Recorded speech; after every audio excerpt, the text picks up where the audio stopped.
భగవద్గీత గీతామకరందం ఇది సర్వభూతేషు భావమన్య వీక్షతే అవిభక్తం విభక్తేషు తజ్ఞానం ఇది సాత్వికం.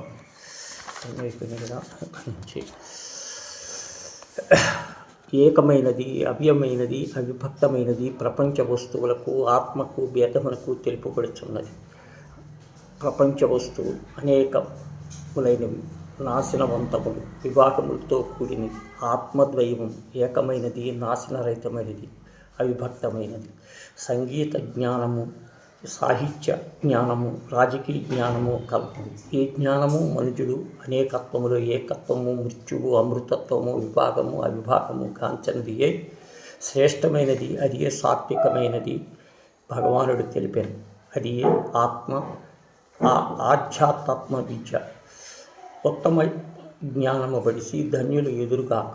ఎందరో మేధావులు ఉన్న కళాకుశలులు ఉన్నప్పటికీ ఇట్టి సర్వభూతాత్మ భావము, సర్వాత్మ జ్ఞానము వారందరూ భగవద్దృష్టితో వాస్తవ జ్ఞానరహితులుగా అగుదురు. లౌకికములకు ఇతర విద్యలు, విజ్ఞానములు ఎన్నటికీ అవలంబించి సర్వాత్మజ్ఞానము అవలంబించుకొని ఫలితములు సంసార బంధమే, మృత్యువు, జన్మ మరణ దుఃఖమే.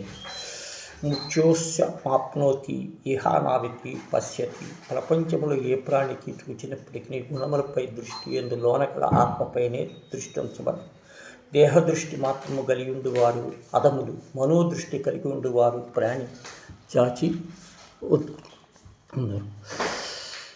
ఆత్మదృష్టి, దైవదృష్టి ఉత్తములు. ఈ శ్లోకాన్ని వ్యక్తీకరించబడినది.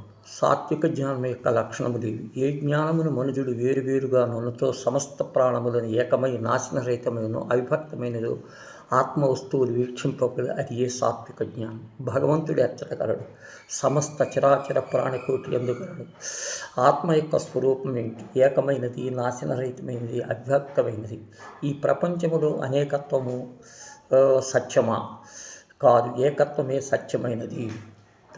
చాలు.